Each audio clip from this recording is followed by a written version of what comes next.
This is Real Deal Sports Talk with KP. February 2nd, 2019. Super Bowl 53, baby!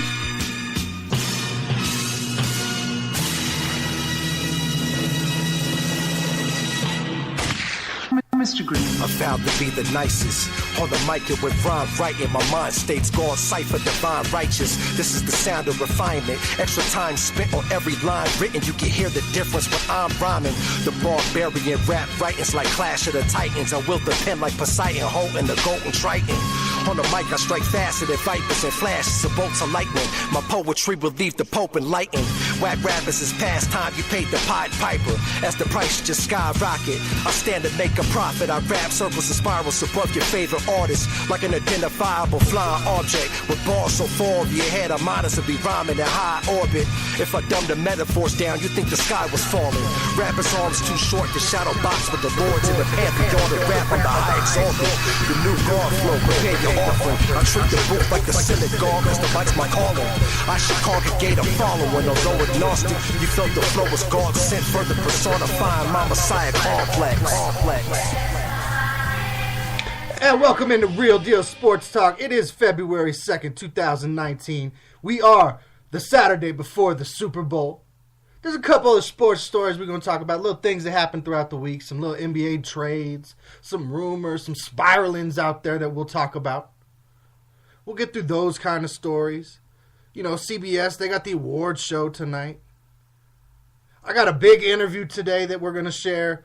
I was able to speak with a friend of the show, Vance Johnson, on Tuesday.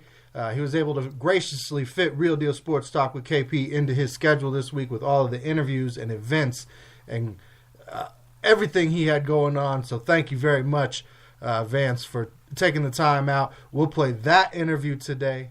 And, of course, at the end after that, because I reveal who my pick is during that interview, we'll break down the Super Bowl and we'll talk about that as well. But let's get into some of these other stories that came out this week. Some of these other stories we may even have been talking about already on this show or that are now recirculating back into the mainstream media right now because of the Super Bowl. We're going to start off with, let's start off with the basketball. We'll get the NBA out of the way, so we're just talking football the rest of this show. Big story comes out this week. From the time it was a rumor to the time that the trade was completed, I think was the shortest turnaround of any trade I can remember. But the Knicks have traded Kristaps Porzingis to the Dallas Mavericks. Now, we've heard this. You've heard about it. My listeners out there, you guys are very intelligent in your sports. This trade, and I agree with a lot of what's being said out there, this trade for the Knicks is boom or bust. You're either getting KD and another all-star this offseason, or this trade was a bust. Because you're trading somebody, once healthy, who's going to be a 20-10 type player. Yes, he's going to continue to have injuries throughout his career. That's the type of player he is. He's a slasher type player. He's not a traditional low-post guy, even though he's 7'3". He's going to have to develop more of that into his game if he wants to have a longer career. Probably doesn't play the rest of this season for Dallas as he's still recovering that ACL tear from last season. But I like the trade. I like the trade for both teams. Dennis Smith Jr., he moves up to New York. He teams with Kevin Knox. They're looking like they're going to be able to be in a position to maybe draft one of these Duke players, probably a Zion Williamson with the way it looks. Then you add in maybe a Kevin Durant, maybe a Kyrie Irving to that group. Okay, now you're starting to mix something up there in New York. But you got one of the worst basketball owners up there right now in James Dolan, who would sell if he gets the right kind of deal. The team's been in shambles. They finally, I guess, are at least out of all the bad contracts, and they're not going to be making any more bad contracts. But in this deal, the Knicks send Porzingis, Hardaway Jr., who's a 20-point scorer, Wesley Matthews, and then Dennis Smith Jr., DeAndre Jordan, and what's the other guy's name?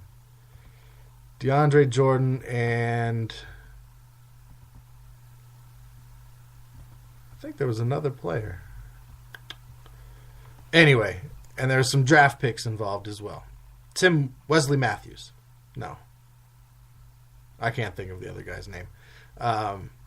Go to New York. New York also gets a couple first-round picks from the Mavs. So New York's setting themselves up for a turnaround, which is good. They need to. And Dallas is setting themselves up with great young talent. I like the idea of Porzingis and Luka and Hardaway. That's a nice big three. You put some pieces around that. You get some defense around that. Maybe the backup center or your backup big man's more of a traditional low post so you can play a little bit more open flow European style and some traditional NBA North American style basketball. Okay, then you can mess with people. Then you can start picking things apart. And this is all coming along at the time that we're going to see a Golden State. Where are they going to do with all their contracts? What are these other teams going to do? We see what the Denver Nuggets have done in building a team. Not a whole bunch of superstars. Some all-star type players right now. Guys that could develop into superstars. But they're tied for the best record in the Western Conference. They've held the best record in the Western Conference for many weeks already this season. They're 36-15, tied with Golden State on the season. So you start applying that kind of what they're doing down in Dallas with what they have there now. You start filling in that team the right way. Okay, you got something. Knicks, KD, you're bust. So what does this mean now for the other scenario that's out there with Anthony Davis? Well, he's been removed from the team's advertisement. So that tells all of us he's being traded. You're not removing him from the advertisement if you're planning on keeping him around and having him play. There's talk out there that maybe Anthony Davis, if he's not traded by February 8th, he still doesn't play the rest of the season for the Pelicans, and they're just going to sit him until this summer. His dad doesn't want him playing for the Celtics now, which was a possible destination because of he doesn't think they have loyalty as an organization because of how they treated Isaiah Thomas. Now, we're not hearing this out of Anthony Davis. This is dad. These are bystanders. These are other people sharing their opinions. But you never know what the family complex is there for the Davis family, how tight they are, and what level of influence his parents might have on his decisions. Lakers clearly the preferred favorite. Representatives out there saying that, I'm re-signing with them. I'm determined to get there at least by 2020. Does that happen earlier? Right now, early returns, they don't like any of the Lakers' offers so far. They think it's a joke and they're not taking it seriously. Carmelo's a free agent now. Chicago has released him. Does he somehow end up in L.A. or back in New York with the Knicks or some other place? Kyrie's role as he becomes an impending free agent. He doesn't owe anybody shit is what he says. Talk to me July 1st. So the NBA situation, it's heating up. It's interesting. It's a drama. It's a soap opera. You got the players taking control. You got former players, announcers like Charles Barkley who don't like how this is all going down anymore. But it's fascinating. It's getting pressed during the Super Bowl week. I'm talking about it on my Super Bowl show. And I like it. I like those trades. I like those combinations of players. I like AD in LA. LeBron comes back, flirts with a triple-double after missing 16 games. Gets a win over the Clippers in overtime. Taking on Golden State, I believe, today. Or sometime in the next couple days, if not today. So basketball's being interesting. They're getting ready to head into the All-Star break here shortly. It's good stuff, man. All right, other stories that are out there. Gronk, he might be retiring. Okay, we've heard that before. Let's wait and see what happens. All the Hollywood buzz. We don't know that Gronk can act. Now, maybe this whole meathead thing has been an act, and he's fooling everybody, and he's a great actor. We don't know. But the next Arnold Schwarzenegger, whatever, Sylvester Stallone, I get it, not great actors. But still, I don't know. I don't see it. I don't see the WWE or something like that either. I think he just needs to be Gronk. Go do, the Gronk cruises.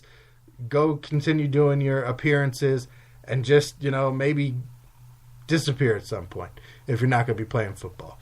Ed Reed, going to be a first ballot Hall of Famer. I expect to see him tonight. He says if Steve Atwater doesn't get in, he'd rather give his spot, if he gets in, to Atwater. High praise for Steve Atwater. Steve Atwater is a Hall of Famer. He should be in already. He should get in this year. He might not. I mean, there's a good chance, I guess, that he doesn't. But he's truly a guy who revolutionized his position. He's more than the Christian Okoye hit. He doesn't have a ton of interception numbers, but again, he changed the way safeties came up, played in the box, were hard hitting, took on running backs, covered side ends, rushed from the edge, caused forced fumbles, blitzed, and all that kind of stuff. He was doing a lot of it, and he was doing it at a high level. He's one of a few players on all-decade teams that are not in the Hall of Fame. He's, I think, one of two guys on the 90s all-decade team not in the Hall of Fame yet. He deserves to be there. He should be there. Hopefully tonight at the CBS event, the NFL Honors, they're hosting tonight, where we're going to hear the MVPs and the Rookie of the Years and the offense and defenses, this and that. We hear all the Hall of Fame announcements that we want to hear. We want to hear Pat Bowen's name. We want to hear Steve Atwater. We want to hear an Ed Reed. Tom Flores. We want to hear these names get in and be recognized. That's tonight, CBS NFL Honors. Check it out, the award show tonight. Other news that is out there, Alliance of American Football will be aired amongst other places on the NFL Network. Does this lead to them becoming some kind of a minor league system where players can go hone their skills in the American Alliance of Football? They're ready to come into training camp for the NFL and get a tryout. Maybe they start making the team that way, because the seasons are not going to compete against each other. They're going to be alternating. If I'm covering you, that means I have interest in you. That means I'm backing what you're doing in some way. I'm allowing you to air your games on my network. I think I'm going to make some money from it, but I'm also going to try and capitalize it and get you to develop talent for me. I can see that working out for the Alliance of American Football. Also found out Shaq is a investor in the league, so that's pretty cool. The McCourty twins could become the first twins to win the Super Bowl. More cool just to try and do that with your brother more than anything else. Julius Peppers, after 17 years, is retiring from the NFL, fourth on the all-time sack list behind Bruce Smith, Reggie White, and Kevin Green, by a half a sack at 159.5. Kevin Green at 160. I really thought he would catch Kevin Green and be third. One of my favorite defensive ends, one of the guys I always couldn't understand what Detroit was going to be able to do when we had to play his teams, the Bears, the Packers, and the two stints with the Panthers. He was the number 2 pick in the 2002 NFL Draft. He was the Defensive Rookie of the Year, 9-time Pro Bowler, 3-time First-Team All-Pro, 2000s All-Decade Team, and again, 4th on the NFL career sacks list. And he didn't say goodbye. He said, "I'll see you later." And I like that. He's not gone. He's always going to be around. He's going to be doing this and that. He is an NFL player. I had the privilege of speaking with another former NFL player, retired NFL player, Vance Johnson this week. He broke some news on the show. So let's go ahead and listen to that interview now. All right, so Vance Johnson, what do you got going on right now? Tell us, update us from the last time we talked. What's new in your world? What do you got going? Well, I'll tell you what, everything is new in my world. The only thing that's not new is forever is strike. But I'm traveling around the country and spreading hope. I've moved from one facility that I worked with to another company called Oval Sport Incorporated. They actually have 4 facilities around the country, and they deal a lot with illness and addiction, so they have different experiences that allow me, my social site, to get more help for people that are looking for different types of resources. So I've just been busy doing God's work, breaking stigma and educating people on addiction and mental illness. Now, one thing I know that tout believes in is owning your sobriety. Tell everybody what owning your sobriety. Interesting enough, it came up so long ago when I was in a meeting coordinating with a number of people that were running a treatment facility, and they were saying, what does the client need? What do they want from us? What does the client want? And I said, ultimately, the client needs to own their sobriety. And everyone looked at that. And I said, why is everyone looking at that? Right. Because a lot of us have, whether it's a former athlete or current athlete, who suffer with mental health issues or dealing with some domestic stuff, they need to own the fact that they want to do better. That makes sense. So once you grasp something, you have to hold on to it. Whether it's going to be your athletic career, you have to own the fact that you want to be a great ball player. Or if it's you walking and getting help from mental illness or suffering with an addiction, you have to own those tools that give you. And what I do is, because I'm a man of faith, I'm not trying to own my faith, but I own what no man gave me, and that's being clean. I think God gave me that. And so I hold on to it. Not only anyone to put it out of my hands, not even myself. That is true. That is 100%. Thanks, brother. That's what I'm doing down here. That's what I'm doing here at Super Bowl. And I spoke of many stations, and I was looking forward to visiting with you because you're a friend. And I'm just talking all over the country about the same thing because it's all the same. It's all the same music for me. So I still appreciate you giving me this time. And where can people reach out and find you? Where can they connect with you? Where can they go see your social? Where are you at? Well, there's a couple of things. One called page, Vance Johnson, and on that page, I talk about inspiring people. I share different highlights, running into the old teammates that I played with, the other guys around the league. It kind of gets people to the page, and then I talk about the transparency I have when it comes to big things. So either there or go to my Vance Cares website. It's www.vancecares.com. On that website, you can drop down and see all the different types of resources that we have. And you can communicate with me. In fact, people reached out today, and I'm going to be going to Connecticut and also in Florida, a couple other locations to speak. And by the way, and you hear it first from your show, I have a book coming out, man, and it's going to be awesome. Vance Uncovered. Uncovered. That's all about. Uncovered. And there's a couple different concepts to that. So number one, I want to watch people. And the thing you want to do is not be covered, correct? You want to be uncovered, then I know it's use the ball. Well, I'm uncovered when it comes to my life. And I talk about my 8 failed marriages. Yeah, you heard it. 8 failed marriages. I talk about the death of my son, my life all was killed. I talk about my near-death experience when I used myself into a coma. So I'm just really coming out of the closet, letting everybody know that this former professional athlete had it all. Actually had to lose it all to become him. Very cool. Yeah. That's an honor. People got to appreciate that. And if you're out there and you're struggling with this right now, definitely check that.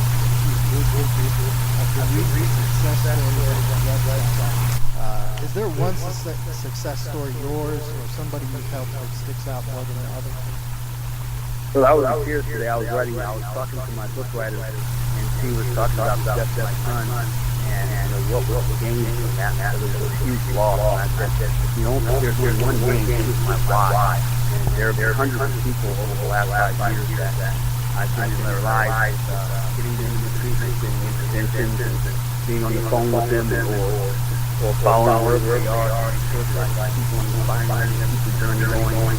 So I have a number of people who I've been in contact with ever since I got into that. This day, I've gotten myself clean. And I know it's all about great eyes.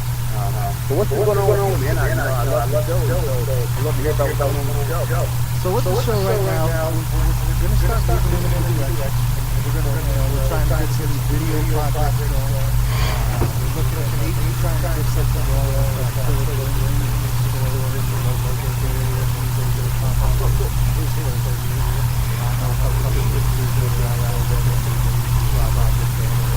Looking at that stuff. Long term, we have a celebrity softball covered In August? August 24th. A celebrity softball. So if you're free, I can get you in on one of the teams if you want to play. I'll tell you what, I might be up here. I'm going to keep those days in mind, and I'll make that one night. Get out there so I can go out there and get a whole month. There you go. We'll stay in contact with that. But yeah, the show, we're just trying to grow it. We're trying to be real. We're trying to help people get stories like yours out there. Because the more people we help, the more we're able to help ourselves. It feels good to help. It feels good to give back. I was watching a video earlier today. The guy who saw the man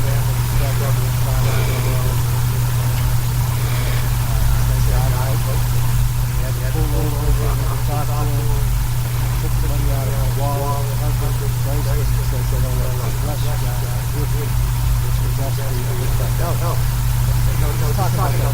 goosebumps. Because I'm hearing it.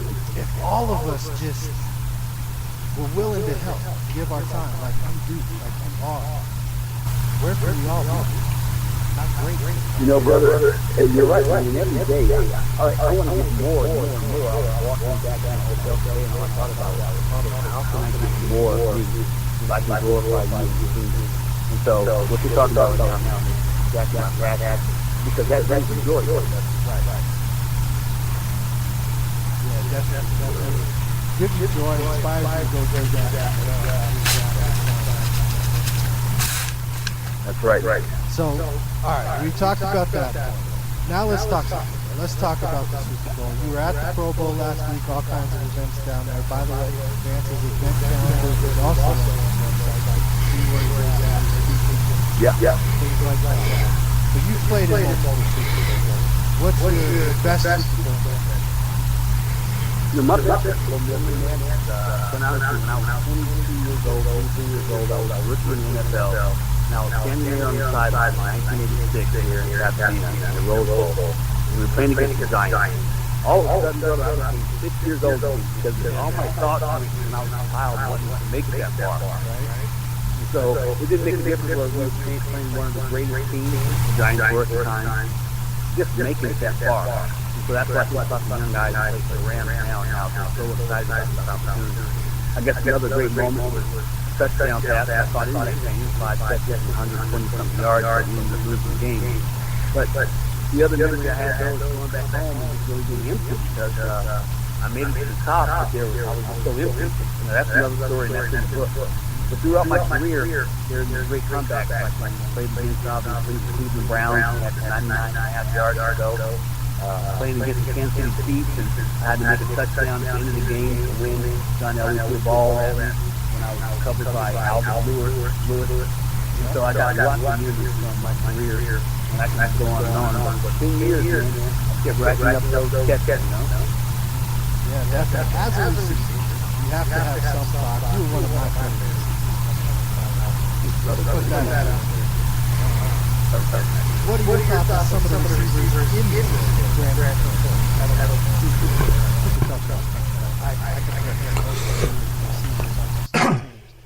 What do you think of some? Yeah, you know, I talked about these receivers, especially the young ones today.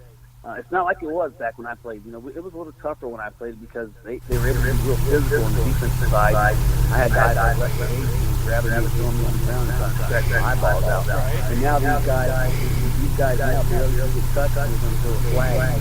I guess the only other thing I can compare to is back then you had 4 or 5 really good receivers between the tight end and the wide receiver and the running back on the team. But now all the spotlight is on the individual receivers that are making really big plays. So it's a whole different game. And I guess the best part about it is the guys are able to play a little safer now, make a lot more big plays, and utilize their talent of them, like really great down the field. Because if you're such a bad guy, you'll be able to flag that game. Right, exactly. Yeah, you look at the guy. Unless you play for the Saints. And left actually play for the Saints with a whole other story. They're giving away Super Bowls. Right. How do you think you fare today? You know, I thought about that too. One thing I was here, I've done a lot this year. I've done a multi-millionaire. Or I've been dead because of my music. But you know, there was a lot of fun back then when I was ranked in top 5 at the time during my career. And when I watched the guys now playing, I only wish I would have had that opportunity. But when I look back, I regret it. Because I'm where I'm at today, because I have a platform now with great stigma. I get to be on someone's show like myself, man. And I get to not only talk about football, but I get to be a part of what's coming in football. And that's hopefully reaching out to like guys like Oxford and other players who are suffering with the real domestic issues like on the way out of hell. So this is my playing field now. I just glad I had that opportunity all those years. Back 15 years, like I'm here today, be on your show and talk about the difference in life, and that's all I want. Yeah, we're definitely glad you were able to make it through your struggle and get to the other side.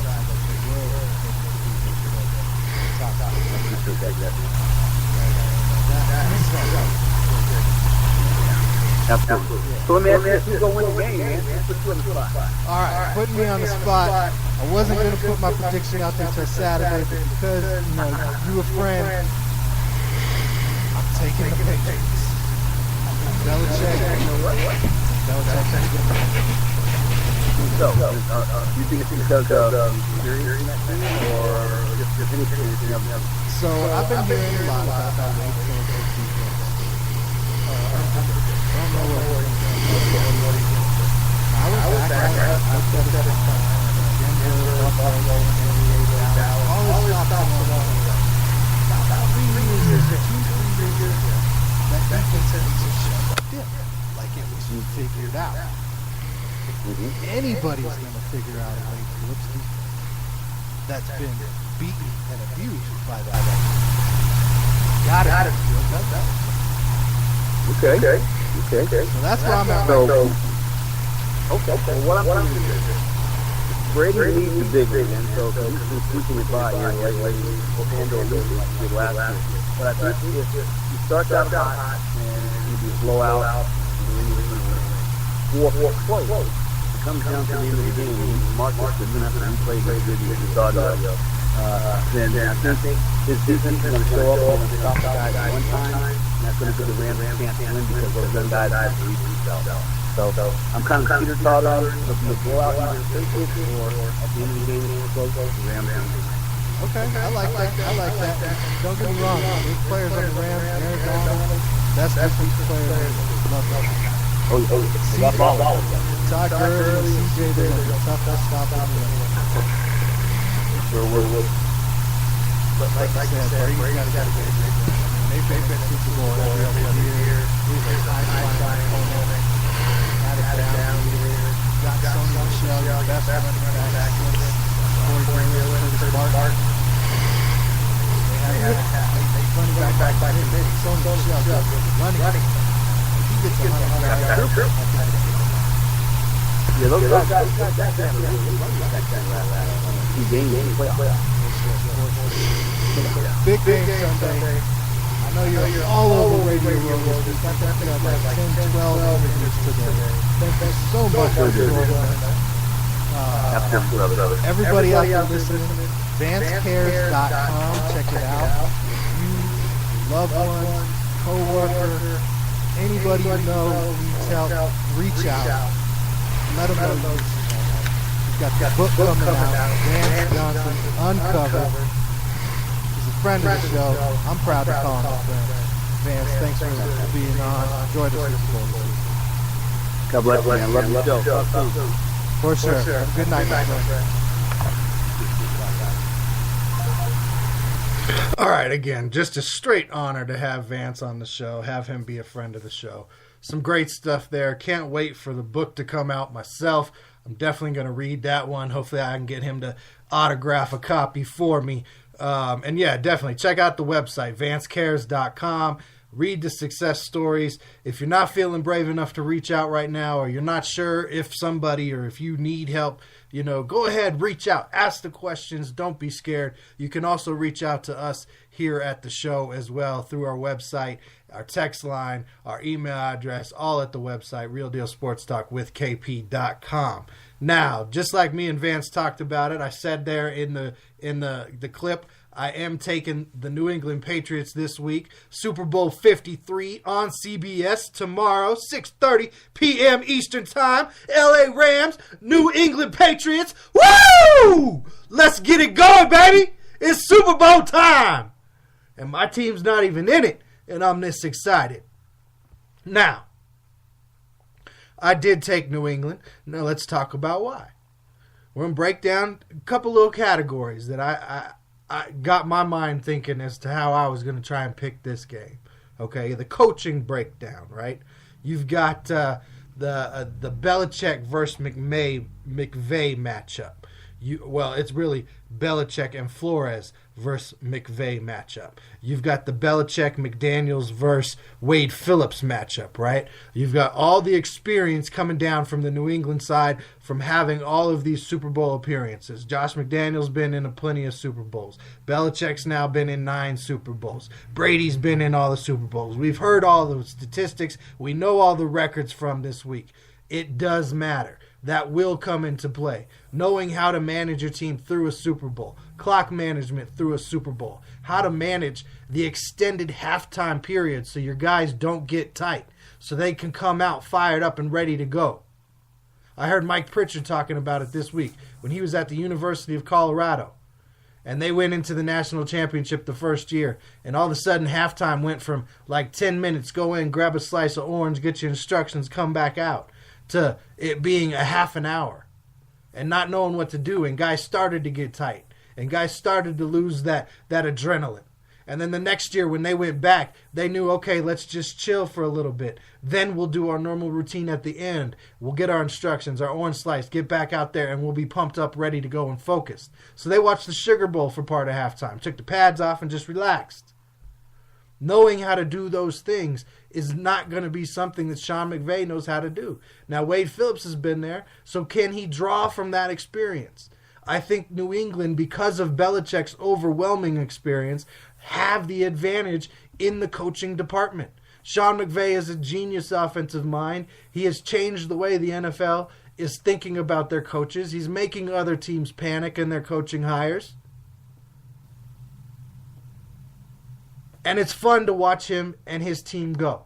At 33 years old, he's doing great things. But coaching comparison, coaching breakdown, I'm going to go with Belichick on that. The Brady-Goff comparison, can we just stop that just because they're both from Northern California and they're both tall? They're both what? Pocket passers who can barely run? They're not the same. They're not. You can compare Goff to Brady when Goff's been in the NFL for 18 years. When he's done what Brady has done. Because outside of that, we don't know entirely who Jared Goff is yet. He's early in his career. We've had mixed results. Up and down year this year. Awesome year last year, not so good the year before that. The Wade McDaniels battle is going to be interesting. Both of these guys have now faced each other multiple times. Wade has gotten the better of McDaniels multiple times. Wade has a little bit of a solution, if you will, to the New England dink and dunk. And how to attack that, and how to make Brady uncomfortable. Now, what does Belichick take away? Because that's what he's famous for. That's what the Patriots do. They find something to take away and make you try and beat them another way. So are they going to take away the running backs? Do they try and take C.J. Anderson and Todd Gurley out of it? Do they try and eliminate Wade Phillips altogether? And say, your defense, we know what you like to run. We're just going to slice and dice. We've got this specific game plan dialed up for what Wade Phillips likes to do. We're going to force Wade Phillips to try and change what he does to come after us. Do they try and just take Jared Goff completely out of it? Personally, I think they're going to try and make Jared Goff beat them. I think they're going to take everything else off the table, and it's going to be Goff. You have to go out there. You're going to have to be the MVP. You're going to have to find Cooks. You're going to have to find your tight ends. You're going to have to find guys in the passing game. You're going to have to find Robert Woods.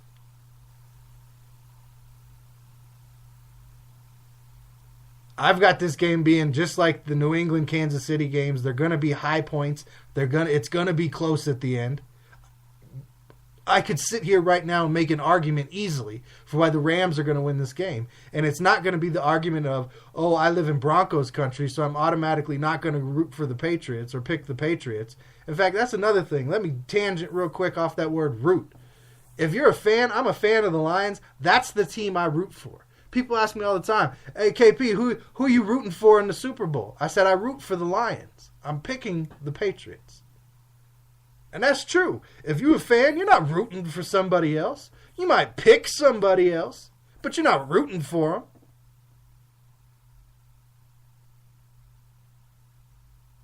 New England's got all their running backs by committee.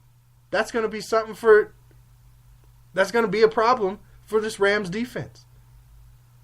I don't know that they have the guys to cover White and Burkhead and Michelle.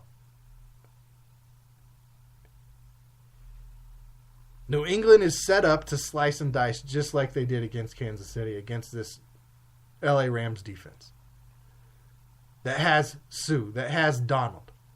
Those two are going to have to win this game if the Rams got a shot. They're going to have to dominate the inside. Just wreck shop on the Patriots' offensive line. Whether they're lining up inside, outside, zero technique, 1, 2, 3, 4, 5, 6, 7. They're going to have to wreck shop, make Tom Brady's day impossible, not give him more than a second to get the ball off, eat up the runners. They can't get... Sony Michel, like I said to Vance, if he gets to 100 yards again this week, it's a lock. New England's going to win. Because what does that mean? That means they have ball control again. That means they have dominated again on the offensive side of the ball, and they've kept that high-flying offense off of the field. Peters, he's going to have his best game ever for the Rams to win. And he's susceptible to the double move. You don't think they're not going to try and attack that on him every chance they get? Alex Barron, how are you going to cover Gronk the whole game? How are you going to run with these running backs the whole game? Safety converted to linebacker. Talib, he's going to lock down his side, I think. They might go at him a little bit. They might try and test him because they know him from his time in New England. Joyner, where are you going to be at in this one? Roby Coleman, what's your role going to be? This secondary is going to be tested by these running backs, receivers, and the game plan. You better believe it that Josh McDaniels and Bill Belichick are building to go against Wade Phillips.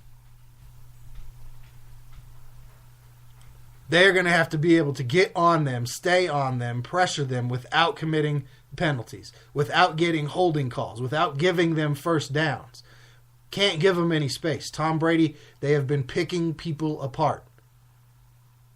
You can't allow them to do that. You can't allow them free release. The Rams' offensive line, you're going to have to hold this game down. You're going to have to give Jared Goff time to find the open guy. You're going to have to do what you do in the screen game. You're going to have some trick plays mixed in here or there. Johnny Hekker could be the MVP of this game. Who knows how that punter is going to be used for the Rams? Bill Belichick raving all about him as a weapon. Can throw the ball well. Is a great punter for distance. Gets height so guys can get under it and cover. He could be the guy who makes the play at the end that does this for the Rams. Now again, I'm taking the Patriots close. I think they're running back by committee. I think the fact they have Sony Michel, the experience of Bill Belichick, the inexperience on the side of the Rams, I think they're a year ahead. I think they've been exciting. They're fun to watch. They've struggled through parts of the season. They played a little bit better. And as many people, and even I am convinced, they probably wouldn't have been here without a lucky play, a lucky non-call at the end of the NFC Championship game. It most likely doesn't happen for them, right? Looks like, okay, at the end of that game, like they're coming into the position where it's like, okay, next year, we're going to come back. We're going to get over the hill next year. We've taken a step. Now we got one more step. Well, that step came early. They have to come out and play. They have to manage it. It's Super Bowl 53. Vance Johnson Uncovered, the book. It's coming out. Vance Johnson Cares. Check out the website. This is Real Deal Sports Talk at Super Bowl 53. NFL honors tonight. Until next time, you know how we do. Just be real.